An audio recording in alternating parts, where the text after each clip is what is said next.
In the winter of 1846, a wagon train vanished into the Sierra Nevada mountains.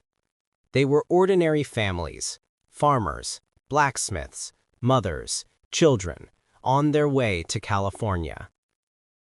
But for weeks, they would not see another soul. Their food ran out, the oxen froze where they stood, and every step toward safety meant leaving someone behind. This is the story of how the pioneers, ordinary people like you and me, fought to stay alive when everything they knew was swallowed by wilderness. In the 19th century, the American West was a promise of freedom, fortune, and a new beginning. But for the thousands of men and women who set out across the plains, it was also a gamble. The Oregon, California, and Mormon trails stretched over 2,000 miles of raw, unforgiving land. There were no highways, no railroads, just wagon ruts carved into open prairie and mountains that could turn deadly in a single storm. Today, we're diving into what happened when those journeys went wrong.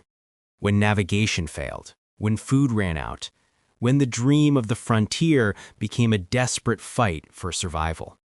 We'll follow the stories of lost pioneers, real wagon trains that strayed from the trail, and explore how they endured starvation, thirst, and isolation for weeks on end. What they ate, how they found their way, and what they did when hope began to fade.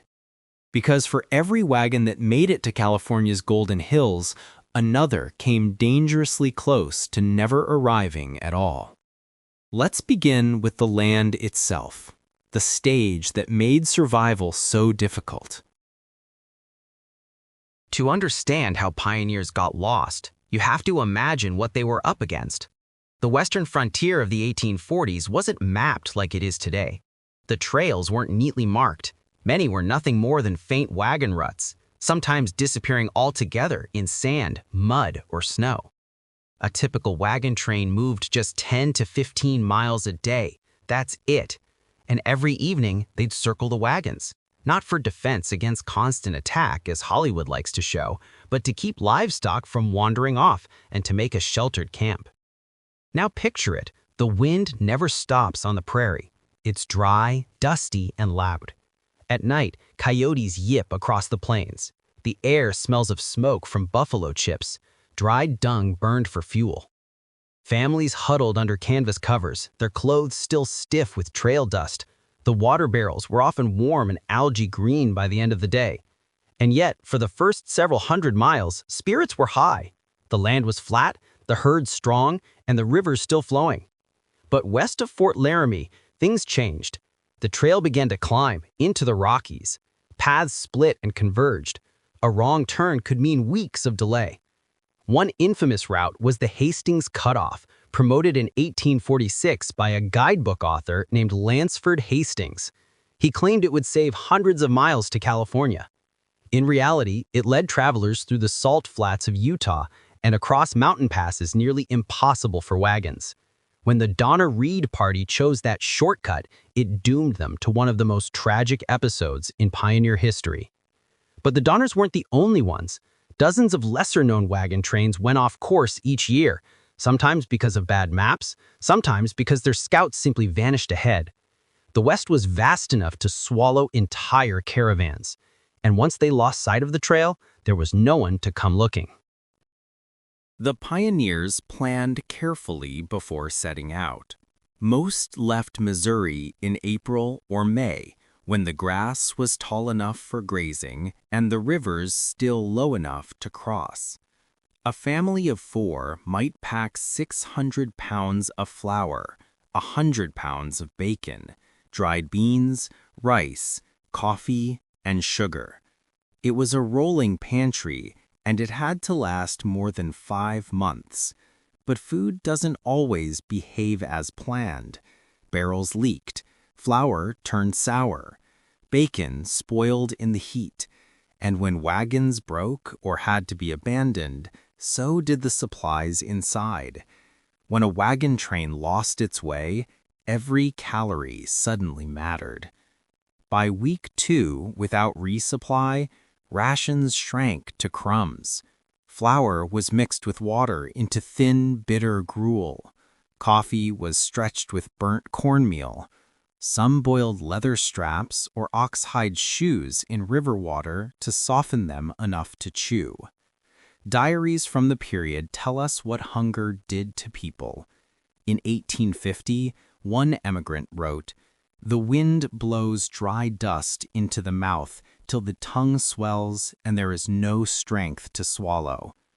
Another traveler near the Humboldt River described watching his oxen die, one by one, from thirst. "They stood in the sand, tongues out," he wrote, "and the women cried because the beasts had names." The psychological toll was just as heavy. Nights were spent whispering about whether to turn back or push on. But turning back meant crossing the same wilderness with even less food, so most pushed forward, hoping for rescue or a settlement just beyond the next ridge. Those who made it wrote of delirium, of children too weak to walk, of snow melting in tin cups as their only drink. One survivor of a lost wagon group in 1852 recalled, "We found a single green shoot near a stream, and every hand reached for it at once. We were ashamed afterward of what that meant." It's hard to imagine that level of hunger today. But on the frontier, starvation wasn't rare. It was a shadow that followed every wagon west. Still, amid the despair, the human instinct to adapt kept many alive. Some pioneers learned from native tribes how to dig edible roots, gather pine nuts, or dry strips of rawhide for emergency food. Others trapped small game, squirrels, prairie hens, even rattlesnakes.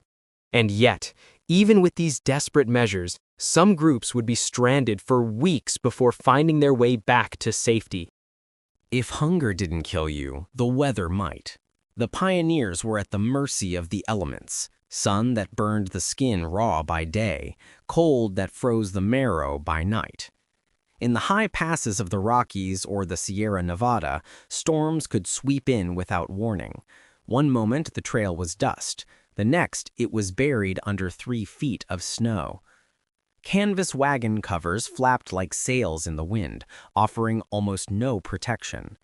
Inside, the air was thick with the smell of damp wool and wood smoke. Mothers wrapped children in every scrap of cloth, while men cut branches to feed sputtering fires. There are accounts from survivors who remembered waking to find their oxen frozen where they stood, tongues stiff, eyes glazed white. Frostbite turned fingers black, lips cracked and bled. And when the snow grew too deep for wagons, they had to abandon them altogether. One survivor of the Donner Party, Patrick Breen, kept a diary through the winter of 1846-47. On December 16th, he wrote, "Snowing fast. Looks as likely to continue for days. No living thing without will last through this."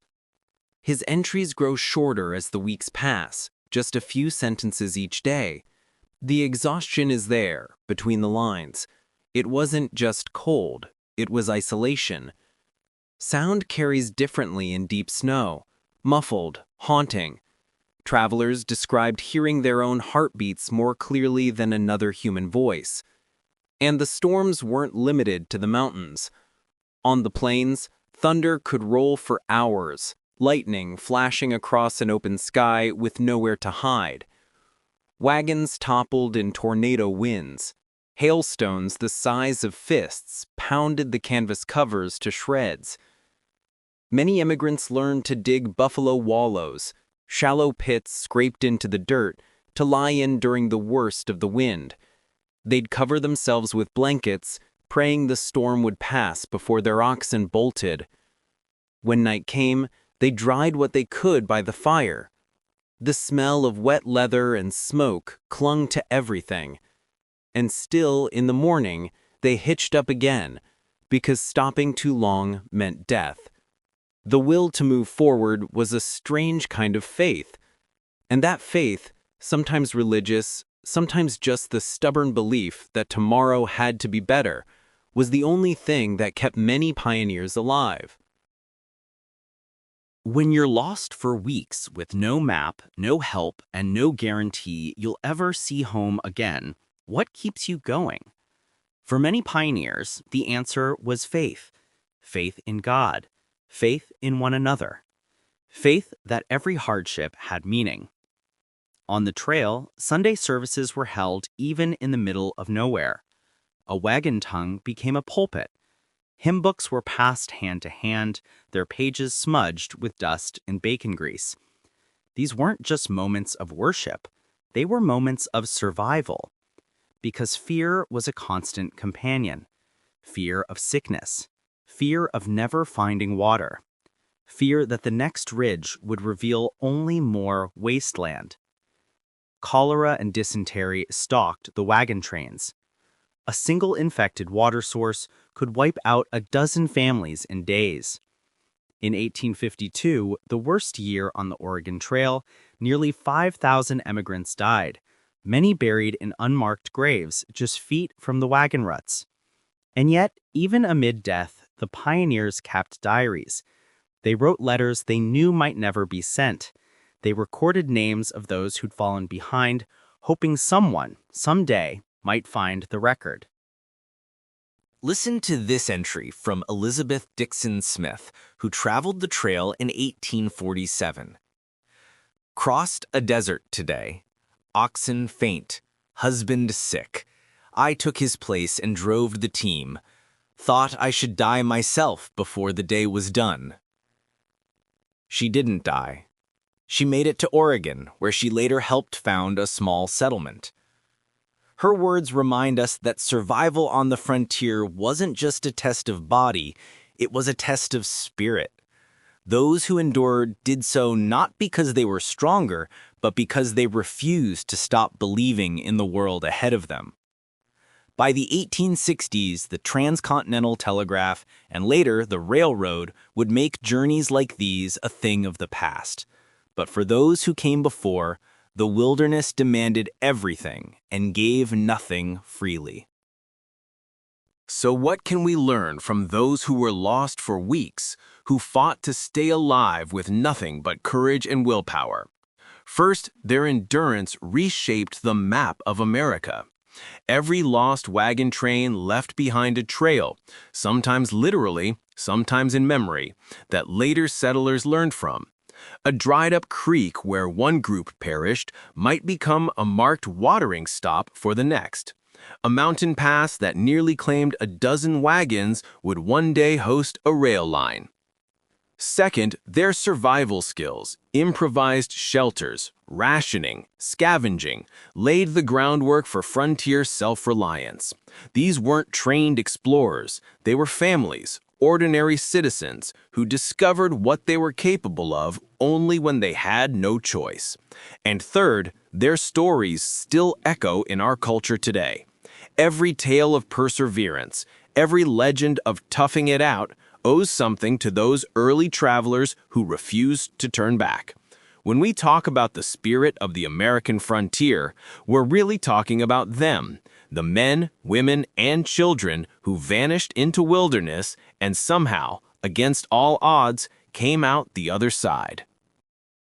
They set out chasing a dream, gold, land, freedom, and found instead the raw truth of survival. Some never made it. Others lived to tell what they'd seen. Snow so deep it swallowed wagons, hunger so sharp it burned in the bones, silence so wide it made them question their place in the world. But when the survivors finally stepped into the sunlight of California or Oregon, they carried with them something far greater than the promise of a new life. They carried proof that ordinary people could endure the impossible. Next time you see the faint ruts of an old wagon trail, remember, every line in that earth was carved by someone who refused to give up.